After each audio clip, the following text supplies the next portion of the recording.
आज ही Doubtnut app download करें। Doubtnut पर होगा अब आपके सभी मैथ्स, केमिस्ट्री, फिजिक्स और बायोलॉजी डाउट्स का सफाया। बस अपने क्वेश्चन की फोटो खींचो, उसे क्रॉप करो और तुरंत वीडियो सोल्यूशन पाओ। Download now. हेलो फ्रेंड्स, हमारा जो क्वेश्चन है उसमें बोला गया है कि find the equation of plane through this point. ये 2 पॉइंट्स हैं और ये बोला गया है कि ये परपेंडिकुलर टू दिस प्लेन भी है, ठीक है, अपना प्लेन, ठीक है। और दूसरे वाले में क्या बोला गया है कि सेम क्वेश्चन है, बस यहाँ पर वेक्टर इक्वेशन पूछ दिया गया है, ठीक है। तो चलो मैं क्या करता हूँ, जनरली एक ऐसा इक्वेशन निकालता हूँ, ठीक है। तो जनरल पॉइंट में मान लेता हूँ 2 पॉइंट्स, ये x1 y1 और z1 है, ठीक है। और दूसरा पॉइंट में मान लेता हूँ कि ये x2 y2 और z2 है, ठीक है। चलो, तो देखो मैं अगर एक पॉइंट से पास करता हुआ और उसका मान लो कि अपने प्लेन का direction cosine a b, direction ratio a b c है, तो देखो एक पॉइंट अगर हमको पता है और साथ ही साथ मैं मान लेता हूँ कि उसका डायरेक्शन रेशियो, अपने प्लेन का डायरेक्शन रेशियो मान लो ए बी और सी है, तो इसका मैं इक्वेशन लिख सकता हूँ। कैसे लिखूंगा? वो होता है ए एक्स माइनस में x1 और प्लस में कितना b times of y minus में y1 और प्लस में कितना c times of z minus में z1 इज इक्वल टू 0, ठीक है। ये होता है इक्वेशन ऑफ प्लेन। चलो, इक्वेशन ऑफ प्लेन ये होता है। तो यहाँ से देखो ये अपना दोनों पॉइंट्स पास कर रहे हैं इस पे, ठीक है। तो एक पॉइंट से तो हमने इक्वेशन बना लिया, दूसरा पॉइंट इसको पास करेगा तो मतलब इसको सेटिस्फाई करेगा, तो सेटिस्फाई कराते हैं तो वही कितना हो जाएगा, ये हो जाएगा x2 माइनस में x1, मतलब x y और z की जगह x2 y2 z2 रखना पड़ेगा, तो ये हो जाएगा प्लस में b y2 माइनस में y1 और प्लस में c z2 माइनस में कितना z1 इज इक्वल टू कितना हो गया 0, ठीक है।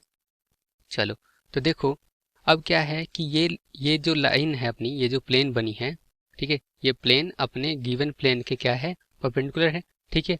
मैं मानता हूँ कि चलो अपना एक दूसरा प्लेन है नॉर्मल, उसका स्टैंडर्ड इक्वेशन है a1x और प्लस में b1y और प्लस में कितना c1z और प्लस में d1 इज इक्वल टू 0, ठीक है। मैं मान लेता हूँ कि एक इक्वेशन प्लेन है ये ऐसा टाइप का, और इसके क्या है, अपना गिवन प्लेन क्या है, परपेंडिकुलर है, ठीक है।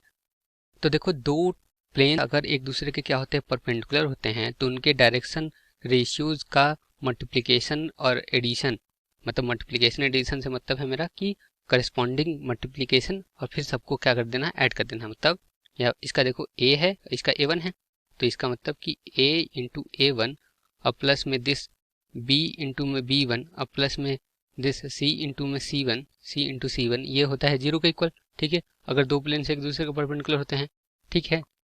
तो यहाँ से देखो ये एक इक्वेशन बनेगी और ये एक इक्वेशन बनेगी, ठीक है, जिसमें a का टर्म होगा, ठीक है। ये देखो a1 b1 c1 ये तो हमको पता होंगे, ठीक है। और साथ ही साथ ये x2 minus x1 y2 minus y1 z2 minus z1 भी पता होंगे, ठीक है। तो अगर इन दोनों इक्वेशन को जस्ट सॉल्व करना है तो मैं कैसे करूँगा, वो देखो ऐसे करूँगा कि a बाई करूँगा, ठीक है, ये दोनों है, ठीक है। तो a बाई में ये वाला टर्म, पहला वाला टर्म ए वाला टर्म हटा दे दूंगा, अब इन दोनों का लूंगा डिटर्मिनेंट, मतलब y2 माइनस में y1 इंटू में दिस c1, ठीक है। तो ये हो जाएगा y2 माइनस में y1 इंटू में कितना c1, ठीक है। और माइनस करना पड़ेगा किसका, z2 माइनस z1 इंटू में दिस b1, तो z2 माइनस में z1 और इंटू में कितना b1, ठीक है। और ये इक्वल हो जाएगा किसके, b बाई, अब देखो b वाले के लिए क्या करूँगा, b वाले के लिए b वाली रो खत्म हो जाएगी और ये c वाली क्या हो जाएगी z2 माइनस में z1 और इसका मल्टीप्लिकेशन होगा a1 के साथ, तो ये हो जाएगा z2 माइनस में z1 इंटू में क्या a1 और माइनस होगा अब ये x2 माइनस में x1 इंटू दिस c1, ठीक है। तो x2 माइनस में x1 इंटू में कितना c1 इज इक्वल टू कितना हो जाएगा, देखो c बाई, अब c बाई लिख रहा हूँ तो मैं c वाला टर्म खत्म कर दूंगा और इन दोनों का डिटरमिनेंट लूंगा, तो x2 माइनस में x1 इंटू b1, तो x2 माइनस में x1 इंटू में b1 और माइनस होगा किसके साथ y2 minus y1 into a1, तो y2 माइनस में y1 और इंटू में क्या a1, ठीक है।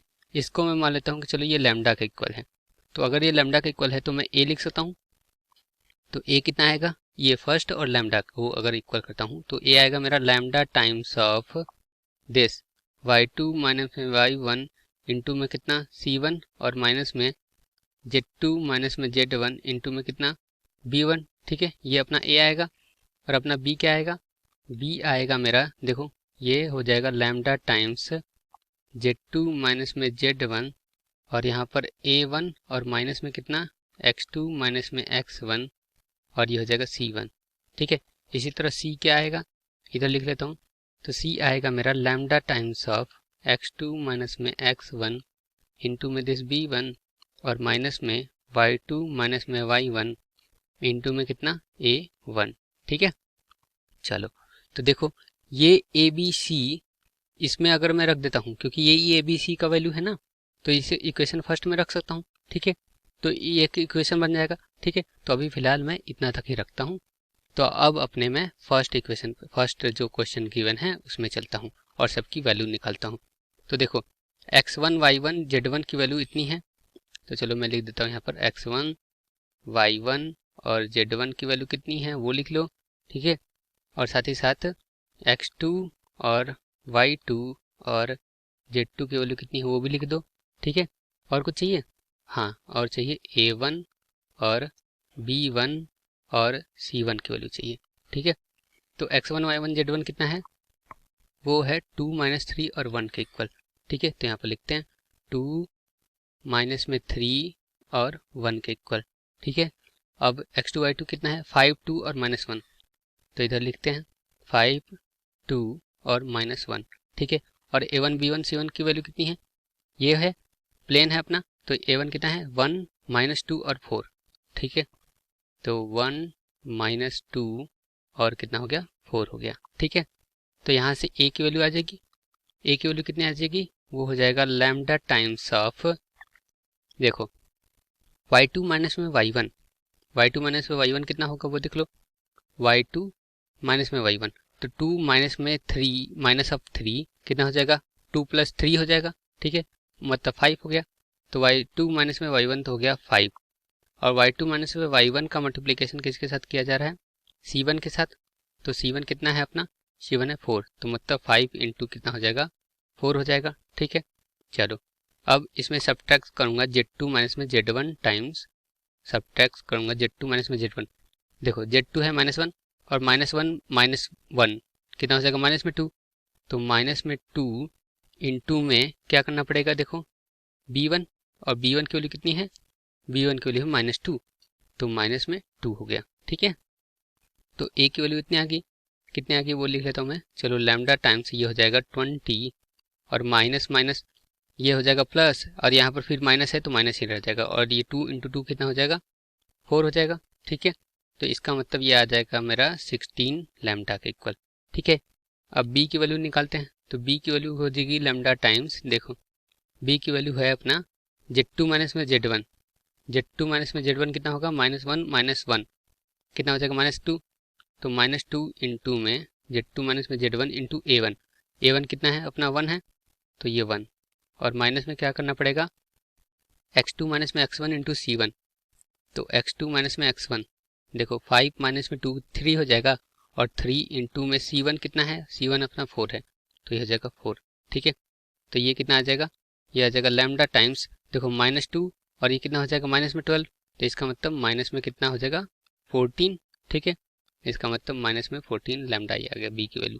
ठीक है, अब c की वैल्यू कितना आ जाएगा वो भी देख लो, लैम्डा टाइम्स c की वैल्यू आएगी मेरा, देखो x2 माइनस में x1 इंटू b1, तो x2 माइनस में x1 कितना है, देखो x2 माइनस में x1 5 माइनस में 2 है, ये कितना आएगा, ये आएगा मेरा 3, और 3 इंटू क्या करना पड़ेगा b1, तो b1 की वैल्यू है -2, तो 3 इंटू -2 कितना होता है -6।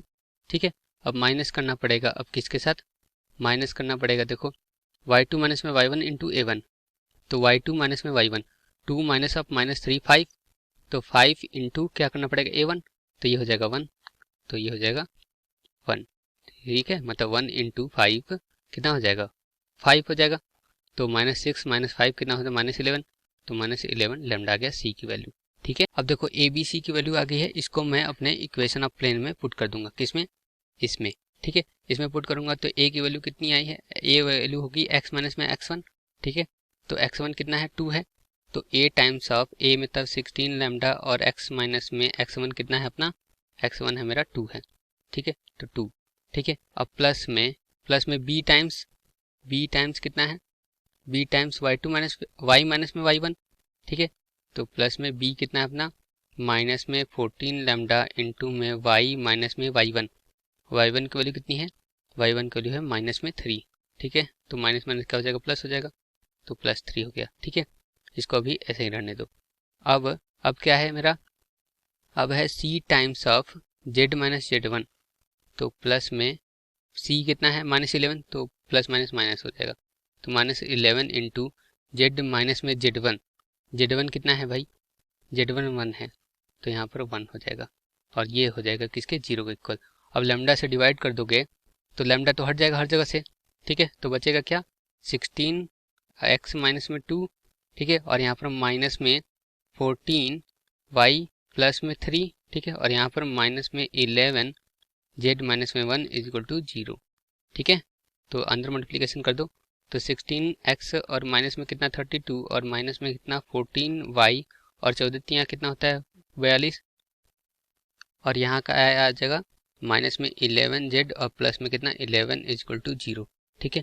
तो ये इक्वेशन अब प्लेन आ गई। चलो 16x और माइनस में 14y और कितना है अपना माइनस में 11z, ठीक है। अब देखो यहाँ पर -32 और -42 ये कितना आ जाएगा, ये आ जाएगा माइनस में 74, ठीक है, और माइनस में 74 प्लस में 11 करूँगा तो वो कितना आ जाएगा, वो आ जाएगा मेरा माइनस में 63, तो माइनस में 63 इज इक्वल टू 0। तो ये आ गया फर्स्ट का इक्वेशन, फर्स्ट का आंसर, ठीक है। तो फर्स्ट का आंसर आ गया। अब सेकेंड वाले का देख लेते हैं। सेकेंड वाले में जो x1 y1 z1 है वो ये है। चलो तो सेकेंड वाला मेरा क्या होगा, x1 y1 और z1 की वैल्यू कितनी है वो निकालते हैं, ठीक है, और साथ ही साथ x2 और y2 और z2 की वैल्यू कितनी है वो निकालते हैं, ठीक है। और अब मैं a1 और b1 और c1 की वैल्यू भी निकालूंगा, ठीक है। चलो तो देखो इसमें क्या है, इसमें मेरा है x1 में 2 1 और -1, ठीक है, तो 2 1 और -1, ठीक है, और x2 y2 कितना z2 कितना है -1 3 और 4, -1 3 और 4 के इक्वल, ठीक है। a1 b1 c1 कितना है वो भी देख लेते हैं। a1 b1 c1 है मतलब सेम है, एकदम सेम है, मतलब 1 और माइनस में 2 और प्लस में 4, 1 - 2 और प्लस में कितना 4 है, ठीक है। चलो तो चलो हम a की वैल्यू लिखते हैं। तो a की वैल्यू देखो ऊपर फॉर्मूला है वो आप एक जगह जाके लिख लीजिए, फिर वहाँ से मैं डायरेक्ट यहाँ पर वैल्यू पुट करूँगा, ठीक है। तो देखो lambda time y2 minus y1 into c1 है, ठीक है। तो लैम्डा टाइम्स y2 माइनस में y1, 3 माइनस में 1 कितना हो जाएगा 2, और 2 इंटू c1 कितना है अपना 4 है, 2 इंटू 4 कितना हो जाएगा 8, ठीक है। और माइनस में करना पड़ेगा हमको किसके साथ, z2 माइनस में z1, ठीक है। तो z2 माइनस 4 माइनस में -1 कितना हो जाएगा +5 हो जाएगा, 4 + 1 5 हो जाएगा, और 5 इंटू करना पड़ेगा b1 तो -2, तो 5 इंटू माइनस में 2 कितना हो जाएगा माइनस में 10, ठीक है। तो माइनस माइनस क्या हो जाएगा यहाँ पर प्लस हो जाएगा, ठीक है। तो मतलब a की वैल्यू कितनी आ जाएगी 18 लैम्डा के इक्वल, ठीक है। अब b की वैल्यू देखो, b की वैल्यू आ जाएगी lambda times of z2 minus में z1 इंटू a1, तो z2 माइनस z1 कितना हो जाएगा वही देखो 5 आ जाएगा, और 5 इंटू a1 कितना है 1 है, मतलब सिर्फ 5 आएगा, ठीक है। 5 इंटू 1 5, ठीक है। और माइनस में करना पड़ेगा किसके साथ, x2 माइनस में x1, तो -1 और माइनस में 2 ये माइनस में 3 हो जाएगा, और माइनस में 3 इंटू c1 करूँगा तो ये कितना आ जाएगा माइनस में 3 इंटू 4 माइनस में 12 आएगा, तो माइनस में क्या हो जाएगा प्लस हो जाएगा, ठीक है। तो ये कितना हो जाएगा 17, तो 17 लैम्डा, ठीक है। अब c की वैल्यू देख लो, c की वैल्यू, अरे ये वेक्टर नहीं c की वैल्यू सिर्फ, तो c की वैल्यू कितनी हो जाएगी, c की वैल्यू हो जाएगी मेरे लैम्डा टाइम्स देखो x2 माइनस में x1 -1 -2 कितना हो जाएगा -3, और -3 इंटू b1 करना पड़ेगा, तो -3 इंटू -2 कितना हो जाएगा प्लस में 6 हो जाएगा, तो प्लस में 6 और माइनस करना पड़ेगा अब किसके साथ a1 मतलब 1 टाइम्स y2 माइनस में y1, ठीक है। तो 3 - 1 कितना हो जाएगा 2 हो जाएगा, तो 2 इंटू 1 कितना 2, ठीक है। तो ये हो जाएगा 2, तो ये कितना हो जाएगा देखो 4 - 2 कितना हो जाएगा 6 - 2 कितना हो जाएगा 4 लैम्डा, तो ये 4 लैम्डा।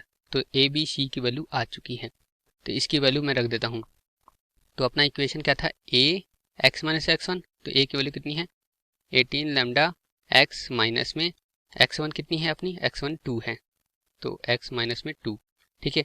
अब प्लस में कितना था बी 17 लैम्डा और वाई माइनस में वाई वन, तो वाई वन कितना है अपना, वाई वन है 1, तो ये हो गया 1। और प्लस में सी था और जेड माइनस में जेड वन, तो जेड वन कितना है, जेड वन माइनस 1 है, तो माइनस माइनस क्या हो जाएगा, प्लस 1 हो जाएगा, प्लस 1 इज इक्वल टू कितना हो जाएगा 0 के इक्वल, ठीक है। तो लैम्डा से डिवाइड कर दूंगा तो कितना आ जाएगा 18 टाइम्स ऑफ एक्स माइनस में 2 और प्लस में कितना 17 टाइम्स ऑफ वाई माइनस में 1 और प्लस में कितना 4 times of z plus 1 is equal to 0, ठीक है। तो देखो यहाँ से अंदर मल्टीप्लिकेशन कर दूंगा तो कितना आ जाएगा 18x और माइनस में कितना 36 और प्लस में कितना 17y और माइनस में कितना 17 और प्लस में 4z और प्लस में 4 इज इक्वल टू 0, ठीक है। तो देखो ये कितना आ जाएगा, ये आ जाएगा 18x और प्लस में कितना 17y और कितना प्लस में 4z, ठीक है। और ये बचा माइनस में 36, माइनस में 36 और माइनस में 17, ये कितने हो जाएंगे, ये हो जाएंगे माइनस में 53 और माइनस में 53 और प्लस में 4 करूंगा तो माइनस में 49 आएगा, तो माइनस 49 इज इक्वल टू 0, ठीक है। तो यहाँ से ये 49 को उधर भेज दो, तो 18x और प्लस में कितना 17y और प्लस में कितना 4z इज इक्वल टू कितना हो जाएगा 49, ठीक है। तो अब देखो इसको वेक्टर फॉर्म में पूछा गया था, तो वेक्टर फॉर्म में अगर मैं कुछ इस तरह से लिखूं, r को मैं मान लूँ कि ये xi और प्लस में yj और प्लस में zk है, ठीक है। और एक मैं मान लेता हूँ कि एक पॉइंट है क्या a, ठीक है, वो कितना होगा, वो आ जाता है मतलब मान लो कि 18i और प्लस में 17j और प्लस में कितना 4k कैप। तो देखो इन दोनों का अगर मैं डॉट प्रोडक्ट लेता हूँ तो कितना आएगा देख लो ना, 18x प्लस में 17y प्लस में 4z ही तो आएगा ना, ठीक है। तो इसको मैं वेक्टर फॉर्म में कैसे लिख सकता हूँ, r डॉट में a और ये इक्वल हो जाएगा किसके 49 के, ठीक है। और a की वैल्यू लिखनी है तो वो भी लिख लेते हैं, तो r डॉट में कितना 18i और प्लस में कितना 17j और प्लस में कितना 4k और ये होगा 49 के, ठीक है। तो लिख गया, देखो वेक्टर फॉर्म में लिख दिया, ठीक है। तो यही हो गया मेरा आंसर। तो होप आपको समझ में आया होगा, थैंक यू। क्लास 6 से 12 से लेके नीट, IIT, JEE मेंस और एडवांस के लेवल तक 10 मिलियन से ज्यादा स्टूडेंट्स का भरोसा। आज ही डाउनलोड करें डाउटनेट ऐप या व्हाट्सएप कीजिए अपने डाउट्स 8400 400 400 पर।